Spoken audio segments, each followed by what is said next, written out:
Let's warmly welcome on stage our distinguished panelist. Our first panelist, Mr. Asif Haroon, is already on stage. Our second panelist is Mr. Adnan Mufti, a fellow chartered accountant and partner and the head of indirect tax service at Mure Shekha Mufti.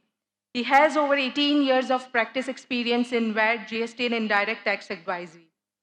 Mr. Mufti is recognized for his expertise in training and consulting on indirect tax matter. A huge round of applause for Mr. Adnan Mufti.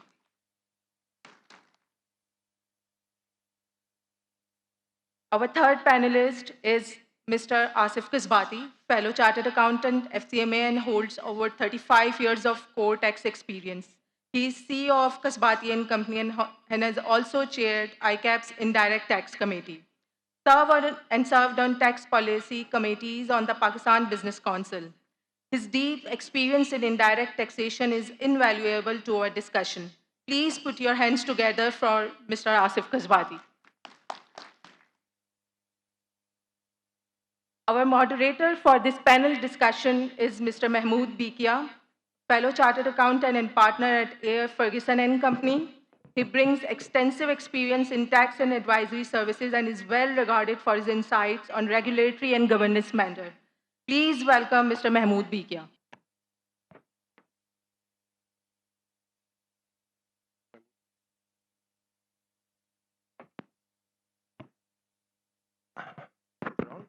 अस्सलाम वालेकुम and good evening everyone और बहुत बहुत शुक्रिया सबसे पहले SRC और आईकैप का for inviting me for this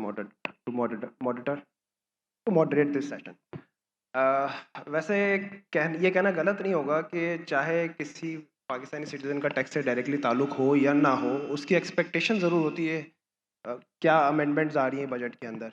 और अब तक जो मैंने 2 सेशंस अटेंड किए हैं, अभी आप सबको मैंने सुना, आसिफ साहब को सुना और इससे पहले हैदर साहब को सुना, बहुत ज़्यादा मुतासिरकुन अमेंडमेंट्स नज़र नहीं आ रही। बट बहरहाल अपने पैनलिस्ट से भी हम जानते हैं कि किस तरह के अमेंडमेंट्स के ऊपर क्या क्या ख्यालात हैं इनके। और मैं गुफ्तगू का आगाज़ करना चाहूँगा आसिफ कसबती साहब से, चूँकि ये कन्वीनर भी हैं इंडायरेक्ट टैक्स कमेटी ऑफ आईकैप के, और इन्होंने FBR में बहुत सारे प्रपोज़ल की जो इंगेजमेंट रहती है प्रपोज़ल के दौरान, बजटरी अमेंडमेंट्स के दौरान काफ़ी एक्टिव इन्वॉल्वमेंट इनकी रही है।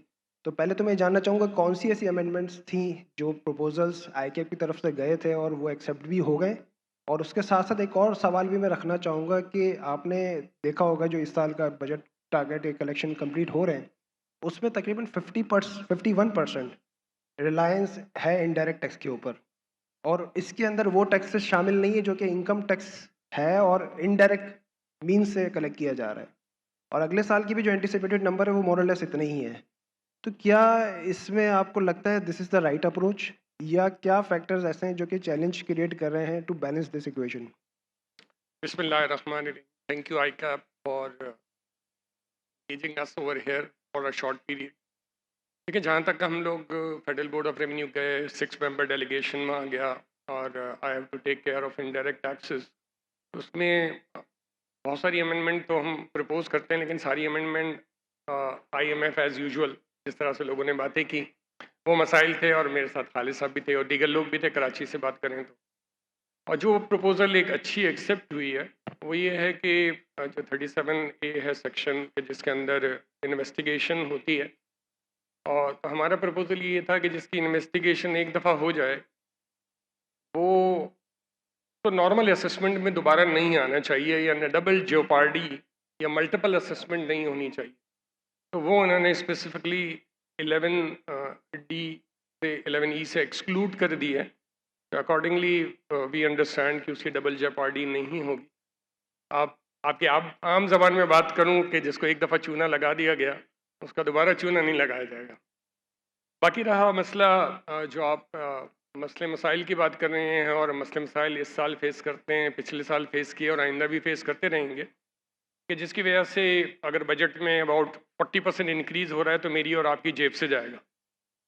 ठीक है, तो और उससे बचने का जो मेन तरीका है, मैं इनडायरेक्ट टैक्स के पर्सपेक्टिव से बात करूं कि हमने यही चीज़ FBR में रखने की भी कोशिश की कि अगर 7 मिलियन डायरेक्ट टैक्स रजिस्टर्ड हैं और असम्बली के फ्लोर के ऊपर 15 million, finance minister in the past figure रख चुके हैं कि 15 मिलियन का डेटा उनके पास है जो टैक्स इवेडर्स हैं, और सिर्फ 207 के ATL में रजिस्टर्ड है इन सेल्स टैक्स, तो डिस्पैरिटी तो आपको क्लियरली अंदाज़ा हो रहा है। और अगर इतनी हार्श अभी तक आई है आइटम कि इनकम टैक्स में ये कर देंगे और सेल्स टैक्स में ये कर देंगे, लेकिन पार्लियामेंट में वो पेश हुई लेकिन अप्रूव नहीं हुई, तो आई एम नॉट श्योर कि इनकम टैक्स की वो सारी हार्श प्रोविज़न बज़ाहिर लोगों को अम्ब्रेला में लाने के लिए, और जब यहाँ पर मोतीवाला साहब अपनी बात रखेंगे या रोना रोएंगे तो उसके बाद क्या होगा उन अमेंडमेंट का, जो बहुत सारी अमेंडमेंट है।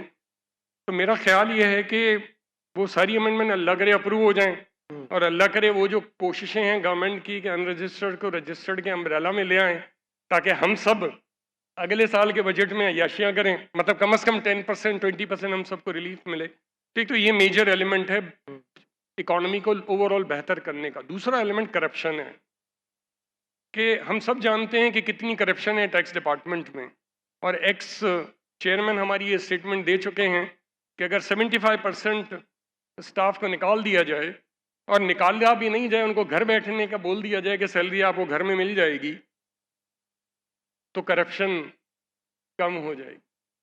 तो अल्लाह करे वो ज़माना भी आ जाए और वो अच्छा रिवोल्यूशन आ जाए कि जिसमें ये सब चीज़ें हो जाएं। Thank you. Thank you so much. My next question is with Adnan. Adnan, आपसे सवाल है ई कॉमर्स के हवाले से, और आपने नोट किया होगा कि डायरेक्ट टैक्स और इनडायरेक्ट टैक्स दोनों में ही काफ़ी फोकस्ड एरिया रहा है ये गवर्नमेंट का, और ख़ासकर हमारे जो फाइनेंस मिनिस्टर ने अपनी ओपनिंग स्पीच में भी ये कहा था कि ये वो सेगमेंट ऑफ बिजनेस है जो काफ़ी फ्लरिश कर रहा है, बट उस तरह से वो कंट्रीब्यूट नहीं कर रहा गवर्नमेंट एक्सचेकर में। अब इसमें 2-3 सवाल, इनफैक्ट मल्टीपल सवाल आते हैं इस मौजू के ऊपर। पहला सवाल तो ये बनता है कि क्या this is the right time कि एक इंडस्ट्री अगर फ्लरिश कर रही है तो उसको इस तरह से हैम्पर किया जाए कि वो आगे फ्लरिश ना कर पाए, एक सवाल। दूसरा सवाल ये कि ये ऑलरेडी क्या ये टैक्स मौजूद नहीं था सेल्स टैक्स के कानून में, और शायद एक जनरल ख्याल ये है कि बेहतर अंदाज में मौजूद था कि सिर्फ नॉन एक्टिव पर्सन पे एप्लीकेबल था और एक्टिव पे नहीं था, जो एक जनरल अंडरस्टैंडिंग है। उसके ऊपर आपकी क्या राय है? आप समझते हैं कि ये बेहतर स्टेप था गवर्नमेंट का to tax online platforms in that manner? Am I audible? Okay. जी महमूद, इसकी दो मेरे मेरे जहन में इसके दो व्यूज़। पहली बात तो ये है कि अगर आप स्ट्रिक्टली इसको वायरीज के हिसाब से देखें तो मेरे ख्याल में ये आपके सेल्स टैक्स एक्ट के कानून से मावरा चीज़ है जो इस वक्त आई है। अच्छा। आपका लॉ ये कहता है कि आप टैक्स गुड्स की डेफिनेशन आपके पास है, आपके पास टैक्सेबल गुड्स की डेफिनेशन है, और वो टैक्सेबल सप्लाईज में कन्वर्ट हो जाती हैं। डिजिटली डिलीवर्ड गुड्स की कोई डेफिनेशन नहीं। इसका मतलब ये है कि आज आप जो ये आपने ओवरराइडिंग सब सेक्शन क्रिएट किया है, एक तो आप अपने मेन प्रेम्बल से बाहर निकल गए हैं। दूसरी बात यह है कि आप तमाम एग्जाम गुड्स, ग्रॉसरी हो गई, फल हो गए, सब्जी हो गई, इवन मेडिसिन, इन सब के ऊपर आप टैक्स करने जा रहे हैं।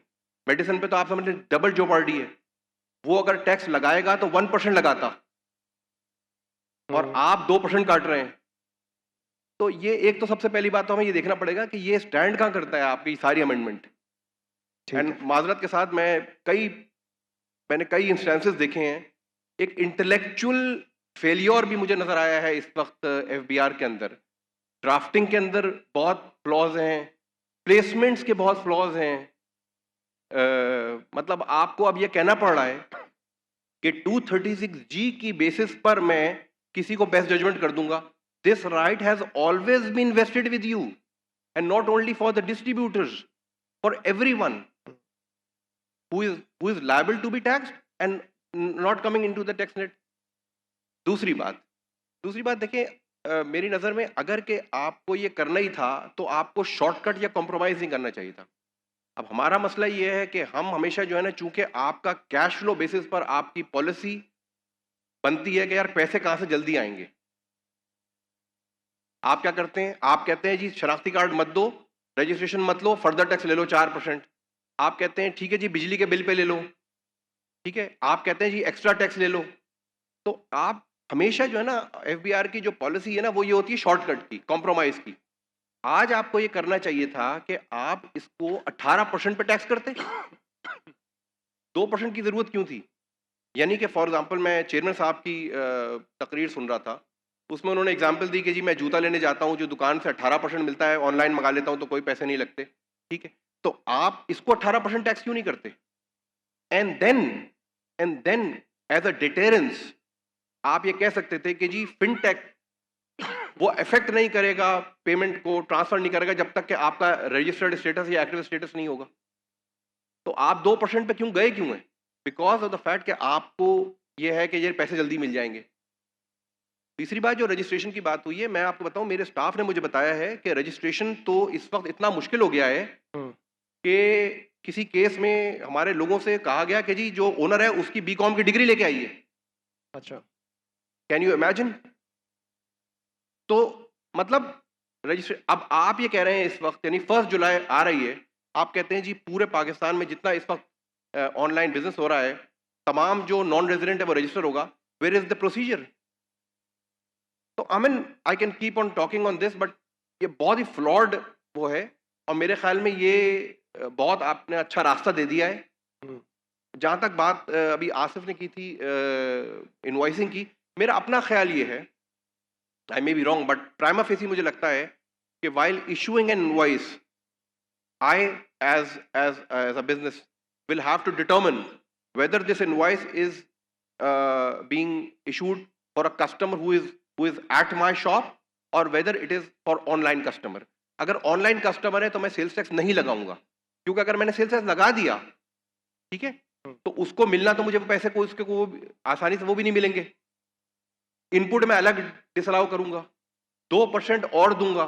तो आई थिंक जो अब आप एक सेपरेट एक पैरेलल बुक कीपिंग की तरफ जा रहे हैं, जिसमें आप एक कहते हैं कि जी जो बेचने वाला है वो ये तय करेगा कि उसकी 2 सेट ऑफ इनवॉइसेस होगी, ऑनलाइन पे नहीं लगेगा। और ये भी एक रास्ता मिलेगा, मैं बताऊं आपको, जैसे अभी रजा बता रहे थे कि एक रास्ता मिल जाएगा, आप अनरजिस्टर्ड से खरीदें, 2% पे फारिग हो जाइए, तो आपका मार्जिन तो उसको मैच ही नहीं कर सकता। मतलब it will be huge as compare to whosoever is buying from a documented sector, filing the returns, और वो 18% चार्ज कर रहा है, वो तो ही नहीं। तो आई थिंक इसमें क्या मेरी अंडरस्टैंडिंग ठीक है कि ये सॉर्ट ऑफ रिलीफ मेजर है, क्योंकि जो ऑलरेडी रजिस्टर्ड थे 18% चार्ज कर रहे थे, अब वो 2% पे डिस्चार्ज देखें करेंगे। वो जो रजा ने कही ना बात, कि वो एक तो आपने भी कोई रास्ता दिखा दिया है, फिर कुछ लोग और रास्ता ढूंढ लेंगे उसके अंदर से। वाई आपने रास्ता दिया ही क्यों है? ये इंटेंशन तो लग रही थी कि शायद आपने मार्केट इनडायरेक्ट टैक्स जो है ना, इनडायरेक्ट दुनिया में आप भी जानते हैं, इनडायरेक्ट टैक्स दुनिया में यूनिफॉर्म होता है, इसीलिए ये रिवर्स चार्ज का कॉन्सेप्ट है। If I am procuring a service or a goods from a person who is not resident of the country or he is unregistered, मैं उतना ही इंसिडेंस बियर करूंगा, क्रेडिट मुझे मिले ना मिले, ताकि मैं एट पार हो जाऊं with that of a registered. आप इसको 18% पे ले आते, बात ही खत्म हो जाती। लेकिन अभी ये है कि अगर मैं एक आउटलेट पे वहाँ खड़े होकर परचेजिंग करूँ तो 18% पे करूंगा, और अगर मोबाइल पे परचेजिंग करूँ तो 2% पे करूंगा मैं। आप पे नहीं करेंगे कुछ भी, मतलब आप जो कुछ नहीं पे इंटीमेडिएटरी करेंगे। जी।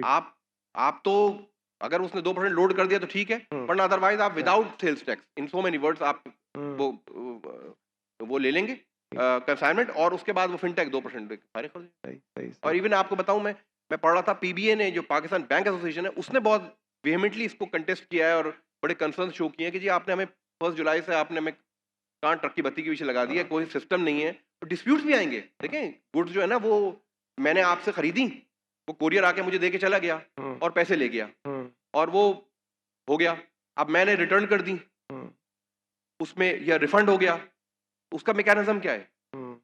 तो मतलब I mean there are multiple questions which have not been answered. Asif साहब, इसी का फॉलोअप सवाल आपसे है कि अब कोरियर सर्विस प्रोवाइडर हो गए, online market place, banking business, अब ये अपने कोर बिजनेस सेट के अब इस काम पे एंगेज हो जाएंगे, और कितना आपको प्रैक्टिकली लग रहा है ये इम्प्लीमेंट होता हुआ? क्या चैलेंजेस आप फोर्सी कर रहे हैं इसमें? जी, इसमें देखें पहली तो बुनियादी बात ये भी देखें कि अब कोरियर सर्विसेज या जो इंटरमीडियरीज हैं, ये तो एक्चुअली सर्विस प्रोवाइडर हैं। तो कॉन्सेप्चुअली क्या उनको सेल्स टैक्स के लॉ में लाया भी जा सकता है कि नहीं लाया जा सकता? देखिए, आपने उनको टेक्निकली अब लाइबिलिटी टू पे द सेल्स टैक्स लगा दिया है। आप विदहोल्डिंग एजेंट की हद तक तो बहुत सारी चीज़ें समझ में आती हैं, तो लाइबिलिटी इम्पोज करना on a person who is engaged in services, क्या सेल्स टैक्स के लॉ में इसको लाया जाए? तो ये एक सवाल है जो कि कॉन्सेप्चुअली और कॉन्स्टिट्यूशनली देखना पड़ेगा। बहरहाल जो बुनियादी सवाल था आपका कि इसमें इंटरमीडियरीज़ को या कोरियर कंपनीज़ को क्या चैलेंजेस होंगे, ऑब्वियसली बहुत सारी इन्फॉर्मेशन तो उन्होंने कह दी है कि आपने ये इन्फॉर्मेशन मंथली स्टेटमेंट में जमा करानी है, बट पहला स्टार्टिंग पॉइंट में ही प्रॉब्लम आएगा। अब जैसे आपको याद होगा कि जो बैंक्स के ऊपर उनको विदहोल्डिंग एजेंट बनाया था एसआरबी ने और पीआरए ने for the advertisement services and for the online कुछ और भी एक दो चीज़ें थी, तो उसके ऊपर जी, उसमें कि बहुत ज़्यादा प्रॉब्लम्स हुई थी बैंक्स को कि उन्होंने फ़िल्टर करना था कि बैंक्स के पास तो जो ट्रांज़ैक्शन का फ़्लो है, अब एक डेबिट कार्ड या क्रेडिट कार्ड से पेमेंट हो रही है, अब उसमें से सॉर्ट आउट करना। अब वो जो जो पेमेंट्स होती हैं, जो क्रेडिट कार्ड के थ्रू हो रही होती हैं, वो स्पेसिफाइड एमसीसी कोड्स वगैरह कुछ होते हैं उसके। तो वो बैंक्स उसको सिर्फ़ उन कोड्स के थ्रू ही उसको फ़िल्टर या सॉर्ट आउट कर सकता है कि ये क्या चीज़ है। देखिए, अगर हम ऑनलाइन ऑर्डर कोई चीज़ करते हैं तो एक एक इनवॉइस के अंदर दसियों किस्म की चीज़ें आ रही होती हैं। तो वो बैंक के लिए पॉसिबल कैसे होगा कि जैसे इनकम टैक्स के अंदर तो उन्होंने कहा है ना कि आपने इलेक्ट्रिक आइटम का अलग है, गुड्स का टेक्सटाइल का अलग है। Then how they will sort it out कि ये जो डेबिट कार्ड या क्रेडिट कार्ड से जो मैंने एक इनवॉइस की पेमेंट की, मैंने तो एक इनवॉइस एक बहुत सारी चीज़ें एक इनवॉइस के अंदर मंगा ली और एक मैंने बुलेट पेमेंट कर दी मैंने। अब बैंक या कोरियर वाले ने सॉर्ट आउट करना है कि इसमें से कौन सी चीज़ कितनी है और उसमें से मैंने कितना टैक्स कलेक्ट करना है। दूसरा, उनको पाबंद किया गया है कि आप जो सेलर्स हैं उनका सीएनआईसी या एनटीएन इकट्ठा करें। अब वी ऑल नो दैट के आइडेंटिफिकेशन के बहुत सीरियस चैलेंजेस होते हैं और अगर वो गलत डेटा आएगा then who will be responsible. तो ये सारा जो पूरा I think there will be a huge problem for these intermediates and the courier companies to implement this law. Besides that इसकी इकोनॉमिक्स भी थोड़ी, जिस तरह अदनान ने भी समझाया कि इकोनॉमिक्स भी इसकी थोड़ी समझ नहीं आ रही कि अगर ये देखें इस वक्त ऑनलाइन मार्केट प्लेस पे बी की भी ट्रांजेक्शन्स हो रही हैं। इसमें कोई रिस्ट्रिक्शन नहीं है कि बी पे ये नहीं लगेगा। अगर बी पे लगेगा तो देन तो फिर एक बिल्कुल पैरेलल आपकी मार्केट खड़ी हो जाएगी इसके अंदर, कि इसके अंदर आप जाएंगे और सेल्स का सिस्टम शुरू हो जाएगा। तो आइडियली इसको जो है वो आपको नॉन रजिस्टर्ड या नॉन एटीएल के ऊपर ही ये मैकेनिज़्म को इंट्रोड्यूस करना चाहिए था और ज़्यादा मुनासिब होता कि ये ऑलरेडी ऑनलाइन मार्केट प्लेस से जो इन्फॉर्मेशन ले रहे थे उस इन्फॉर्मेशन की बेसिस पे एफबीआर खुद एक टैक्स कलेक्ट करने का मैकेनिज्म इंट्रोड्यूस करता रादर देन दिस। दूसरा ऑल्टरनेट ये हो सकता था कि आप जिस तरह ई इन्वॉइसिंग का कॉन्सेप्ट शुरू हो रहा है, तो ई इन्वॉइसिंग जो आपके लाइसेंस इंटीग्रेटर्स हैं उनको भी एक, उनके पास से तो ट्रांजेक्शन प्रॉपर फ्लो होके जाएंगी अल्टीमेटली, तो उनको भी एक रिस्पॉन्सिबिलिटी असाइन की जा सकती थी। अब जहाँ पे आपने ये इंटरमीडिएटरीज को और कोरियर कंपनीज को ये विदहोल्डिंग एजेंट बनाया है, तो आई थिंक कि अब तीसरा इसके अंदर इकोनॉमिक्स के अंदर जो इशू मुझे समझ में आ रहा है वो ये कि मेरी नज़र में ये इट विल पुश बैक जो आज भी ट्रांजेक्शन एक डॉक्यूमेंटेड प्रोसेस के अंदर जी इन अ वे जी चल रही हैं। अब होगा क्या, इसके बाद ये होगा कि जो सबसे पहले तो जो रजिस्टर्ड जो सेलर्स होंगे उन्होंने रजिस्ट्रेशन तो नहीं करानी, करानी होती तो ये आज ये चक्कर ही शुरू नहीं होता। अब जब यहाँ से रजिस्ट्रेशन की रिक्वायरमेंट आएगी देन व्हाट विल हैपन, वो दोबारा पीछे जाएंगे, वो कहेंगे हमने ये डिजिटल प्लेटफॉर्म और इसके थ्रू हमने ट्रांजेक्शन अब अपने नहीं करनी। वो क्या होगा फिर वही जो है हमारा जो फिजिकली गुड्स का जो मैकेनिज्म है, जो ट्रेड पूरी सोसाइटी है जो आज टैक्स नहीं दे रही, हम्म तो ये सारा एक तो ये वहाँ पुश होगा। दूसरा क्या होगा कि जो रजिस्टर्ड लोग भी हैं हम्म वो भी चूंकि इस मैकेनिज्म से उनकी इनपुट डिसअलाउ होगी और 2% एक्स्ट्रा आएगा, तो वो फिर क्या कोशिश करेंगे, वो अपना इनपुट बचाने जाएंगे। इनपुट ज़ाया हो रहा है, इनपुट बचाने के लिए फिर क्या होगा, वो भी कैश की परचेजेस करेंगे ताकि उनका इनपुट ना आए। तो ये जो मैकेनिक्स है ना, ये भी थोड़ी मुझे इकोनॉमिक मैकेनिक्स भी समझ में नहीं आ रही है कि ये इसको मतलब लाना था तो एक ग्रेजुअल फॉर्म में लेके आते हैं और आई थिंक स्टार्टिंग पॉइंट ये होना चाहिए था कि पहले ये इन्फॉर्मेशन इकट्ठी करते। अब एकदम से ये टैक्स भी लगा दिया इन्होंने और फौरी तौर पे लगा दिया और इसमें इतनी इन्फॉर्मेशन के साथ लगाया, आई थिंक ये बहुत सीरियस प्रॉब्लम्स आएंगी। इस पे अभी आपने अपनी डिस्कशन में तस्करा किया ई इनवॉइसिंग का। अब ई इनवॉइसिंग के हवाले से आप सबकी नॉलेज में है कि अप्रैल के लास्ट वीक में इसको अक्रॉस द बोर्ड तमाम सप्लायर पे लागू कर दिया गया और विद इन 7 डेज एक ज़बरदस्त सा रोड मैप दिया गया कि आपने 7 डेज़ के अंदर अप्लाई कर देना है। दुनिया में दूसरी टेरिटरीज़ में भी क्या इसी तरह से होता है कि ओवरनाइट आपने अक्रॉस हर जगह without any threshold, without any road map, immediate basis पे अप्लाई कर दें? और इसका ताल्लुक बजट से इस तरह से कि एवरीवन वाज एक्सपेक्टिंग कि इसमें कुछ रोड मैप आएगा, जो कि नहीं आया। तो इस पे आपके क्या कमेंट्स हैं कि ग्राउंड रियलिटीज़ क्या चल रही है इस वक्त? क्या लोग कंप्लायंस इंश्योर कर पा रहे हैं ई इनवॉइसिंग की जो ऑलरेडी जिनके ऊपर लागू हो चुका है? और 1 जून से इफेक्टिव है, अब तक कोई इसकी एक्सटेंशन गवर्नमेंट की तरफ से नहीं आई हुई। तो ये सवाल ये सबसे है जो भी इस पे कमेंट करना चाहे। जो मुझे देखें, आप ऑल पाकिस्तान एलटीयू में तकरीबन 2200 टैक्स पेयर्स हैं। 2200 टैक्स पेयर्स में से मेरा ख्याल है अभी तक सिर्फ 75 लोग जो हैं उनके किसी लाइसेंस इंटीग्रेटर के साथ कॉन्ट्रैक्ट साइन हुए हैं। उनकी भी अभी ट्रांजेक्शन्स जो हैं वो भी सिस्टम में नहीं आई हैं। रीजंस बेतहाशा हैं। मतलब सबसे पहले आप एक ही लाइसेंस इंटीग्रेटर को पहले आपने अलाउ किया, फिर उसके बाद अब जो 2-4 और लोग अब आए हैं वो भी डिपेंड करते थे, जो लाइसेंस इंटीग्रेटर थे या जो रजिस्टर्ड पर्सन जिनको इंटीग्रेट होना था, वो पराल के जब तक वो पराल के साथ उनका सिस्टम अलाइन नहीं होता, एपीआईज का इशू चल रहा था, तो वो एक टेक्नोलॉजी के बहुत सीरियस इश्यूज थे। पराल के अंदर कैपेबिलिटी और कैपेसिटी के इश्यूज हैं। फिर टेक्निकल प्रॉब्लम्स भी आईटी के अंदर भी थे कि वो इनवॉइस का जो फॉर्मेट था, वो फॉर्मेट जो है वो उसके अंदर जो एचएस कोड का इशू आया था, कोई एचएस कोड, और फिर जो यूनिट ऑफ मेजरमेंट का इशू आया। अब ये बेतहाशा मसले अभी तक सॉल्व नहीं हुए हैं। अब हम कब से 6-8 महीने से हम सुनते हुए आ रहे हैं। जी। तो ground reality is I think के अगर एलटीयू के 2200 लोग हैं, उसमें से अभी सिर्फ 75 लोगों के कॉन्ट्रैक्ट साइन हुए हैं, और बाकी आप जो हैं, जो नए लाइसेंस इंटीग्रेटर्स भी आए हैं, उनकी भी कैपेबिलिटी और कैपेसिटी देखनी होगी कि वो कितने लोगों को हैंडल कर सकते हैं। फिर इसके अलावा जो कंसर्न्स हैं टैक्स पेयर्स के, कि हमारा जो डेटा स्टोरेज में जाएगा उसकी सिक्योरिटी के क्या इश्यूज़ हैं। लेकिन लाइसेंस इंटीग्रेटर को भी पाबंद किया गया है कि आपने डेटा जो है वो एक ख़ास पीरियड तक रखना है। तो मतलब ये इतने ज़्यादा एफबीआर ने अपना बर्डन सब पे डालने की, जो बहुत सारे आपने प्रोविजन देखे होंगे, एफबीआर चाहता है कि यार दूसरे लोग मेरा काम करें जी। और मैं उसका पुलिसमैन बन के बैठ जाऊँ। तो ये अप्रोच यहाँ पे भी नज़र आ रही है। सर, इसमें अगर ऑप्टिमिस्टिकली बात करें कि जैसे अदनान साहब ने मेंशन किया कि अगर आप रजिस्टर्ड नहीं हैं तो ऑनलाइन मार्केट प्लेस आपको स्पेस ही नहीं देगी। तो अगले 20 दिन में हम एक्सपेक्ट कर रहे हैं कि सब ई फाइलिंग में भी आ जाएंगे और सब लोग रजिस्टर्ड भी हो जाएंगे, और एफबीआर इतना कैपेसिटी रखता है कि 20 दिन में सबको अकोमोडेट भी कर लेगा। तो it would be too much. Adnan साहब, इस पर आप कुछ कमेंट करना चाहेंगे? देखिए, मैं बताऊँ आपको, वही जो बात मैंने पहले अर्ज़ की थी, इंटेलेक्चुअल फियास्को, इंटेलेक्चुअल डिटोरिएशन पूरे मुल्क का है। एक सोशल फैब्रिक हमारा वीक हो रहा है। एफबीआर के अंदर भी माशाल्लाह बड़ी अबतरी तेज़ी से नज़र आ रही है।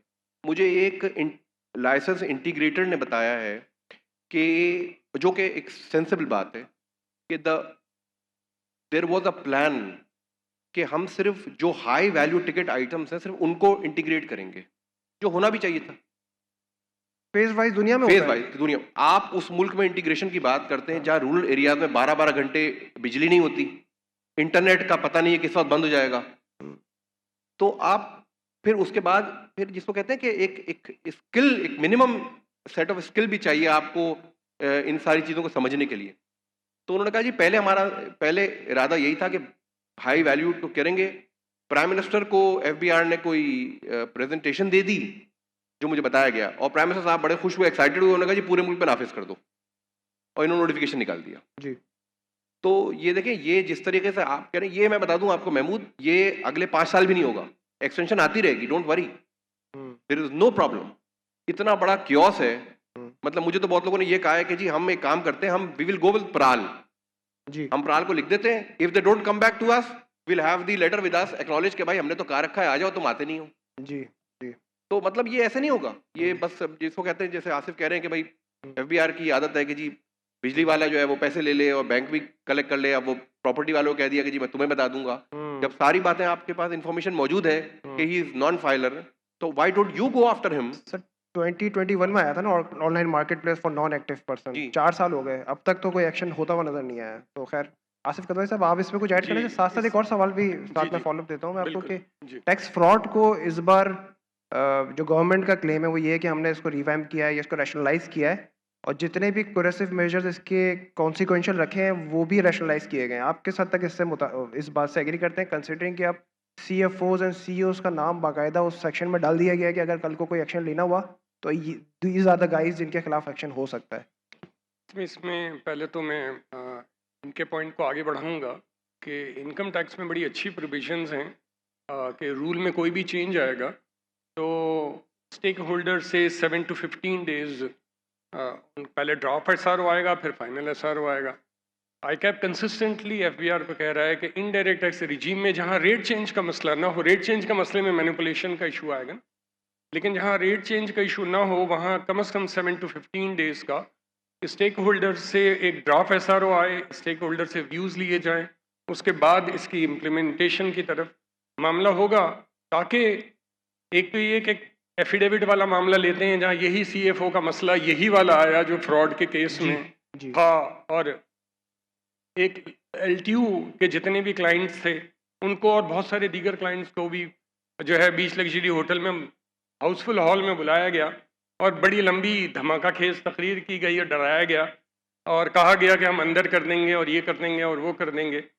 लेकिन जाहिर है सबने स्ट्रांगली अपोज किया, वहाँ करप्शन को आइडेंटिफाई, करप्शन की बातें हुई, दीगर बातें हुई, और हमने भी ICAP की बुनियाद के ऊपर उस फ्लोर के ऊपर भी हाईली अपोज किया कि जो अनरजिस्टर्ड लोग हैं उनको पकड़ें, जो रजिस्टर्ड लोग हैं उनको क्यों तंग कर रहे हैं आप।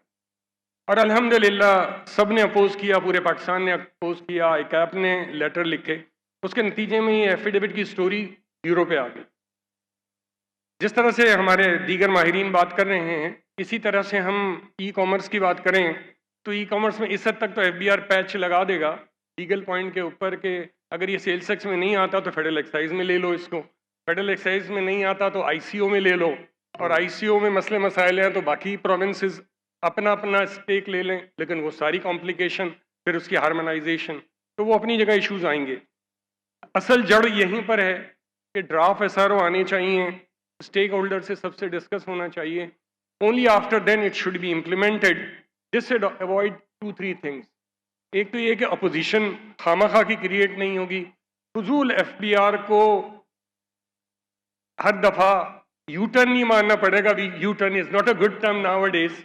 अननेसेसरी एफिडेविट के सिलसिले में यू टर्न मारा, आइंदा अगले सिलसिले में भी यू टर्न, मुझे लग रहा है कि जिस तरह से बताया आसिफ साहब ने कि रजिस्ट्रेशन सिर्फ फ्यू हुई हैं आउट ऑफ थाउजेंड्स, और अभी तो सिर्फ कॉर्पोरेट की बात हुई है, नॉन कॉर्पोरेट की भी डेडलाइन जी, जी। इज अबाउट टू कम है। वो तो FBR तो कह रहा है हम उनको भी करेंगे, हुँ, तो जब कॉर्पोरेट को नहीं कर सके तो नॉन कॉर्पोरेट को कहाँ से करें। सही। ठीक है, बाकी रहा जो फ्रॉड वाला मामला है कि CFO अंदर होगा, तो सारे CFO यहाँ सारे बैठे हैं, सब शोर मचाएं, जिस तरह से अगर शोर मचाना है तो मचाएं, और यहाँ तालियां बजाएं शो करने के लिए कि आर यू अपोजिंग दिस। ठीक है, सभी अपोज कर रहे हैं, तो ICAP की कमेटी हम लिखेंगे कि नहीं होना चाहिए, CFO क्यों पकड़ा जाए। सही। जो डायरेक्टर्स हैं जिसके डायरेक्शन के ऊपर अल्लाह ना करे CFO ने मजबूरन किया अपनी नौकरी बचाने के लिए, why he should be caught, the director should be caught, the relevant decision maker should be caught। सही, सही। Sir, due to time constraint मैं लास्ट क्वेश्चन रखूँगा, आसिफ साहब आप चाहें या अदनान साहब आप चाहें इस पे ऐड करना, कि ये जो डिजिटल प्रेजेंस टैक्स जो आया हुआ है, ये मेरा लास्ट क्वेश्चन है। जो टैक्स आया हुआ है, इसमें हैदर साहब ने बड़ा अच्छा से इसको कवर किया from direct tax aspect, but is it a relief measure considering कि अगर आपने वो 5% टैक्स जमा करा दिया अंडर दैट गार्ब, तो अब आपको ना इनकम टैक्स जमा कराना है ना सेल्स टैक्स जमा कराना है, तो इम्पोर्टर की लाइबिलिटी सिरे से ख़त्म हो गई। तो ये तो एक बहुत बड़ा रिलीफ नहीं हो गया किसी भी इम्पोर्टर के लिए जो अदरवाइज पता नहीं कितने % टैक्स जमा कराने वाला था। ये आप ठीक कह रहे हैं। अब क्योंकि इसमें जो इस किस्म की जो इंपोर्ट फिजिकली जो गुड्स इंपोर्ट होती हैं उसकी वैल्यू बड़ी कम है, लेकिन वो जो डिमिनिश लिमिट लगाई है जो कि और अभी मज़ीद कम कर दी गई है, तो गुड्स के ऊपर आई थिंक कि इनका इतना ज़्यादा इम्पैक्ट होगा नहीं। बट बहरहाल एक ये अजीब सी सिचुएशन है कि आज फिजिकली जो गुड्स आ रही हैं इस सिस्टम के थ्रू, डिजिटली ऑर्डर के थ्रू, तो वो उस पर आज जो है वो 18% इनकम टैक्स लग रहा है। और इन्होंने लिखा है असल में आई थिंक कि वो इसको पूरा इस लेवी को जो है इस पूरे सिस्टम को कनेक्ट करना चाह रहे हैं कि out of the income tax and sales tax system. ठीक है, उनका पर्पज़ ये है कि ये एक डिफरेंट सॉर्ट ऑफ टैक्स होगा ताकि इसको हम जो है वो उसको एडजस्ट ना करने दें, या लोग TT के पीछे जो उसको जाएंगे तो वो उसको अवॉइड ना करें। तो आई थिंक उस पूरे कॉन्सेप्ट की वजह से इनको ये करना पड़ रहा है कि इसको ये पूरा IRS के सिस्टम से उसको बाहर रख रहे हैं। चलो, थैंक यू सो मच तमाम पैनलिस्ट के लिए। और आसिफ साहब आप चूँकि अब चेयरमैन एनोमली कमेटी भी कॉन्स्टिट्यूट हो गई है और आप उसके चेयरमैन हैं, तो आई एम अज्यूमिंग कि आप बहुत सारी बातें ऐसे सुन के इसको टेकअप करेंगे राइट फोरम्स पे। तो with this I thanks to all the panelists. Thank you all of you. I would request all of you to be on stage for the mementos. To present token of appreciation to our moderator and panelist, I would like to call Ms. Hina Usmani, Ms. Muniza Bhatt, Mr. Usama Rashid and Mr. Hasnain Badami. Please come on stage for mementos.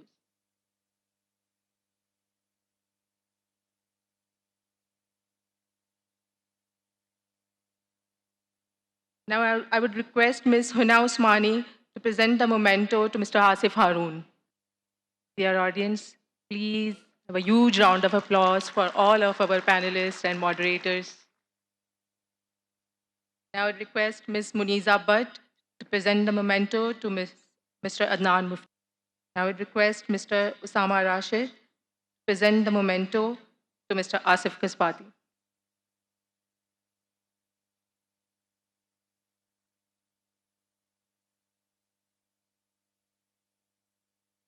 Now I request Mr. Hasnain Badami to present the memento to Mr. Mahmood Bikia.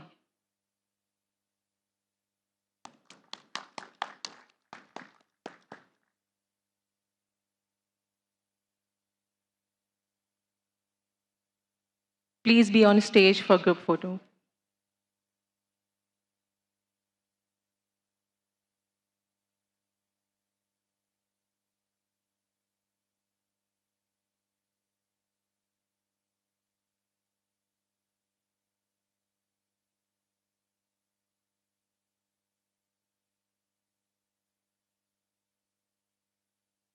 Thank you. Thank you, all of you. Dear audience, don't worry, there is no withholding tax on your attention.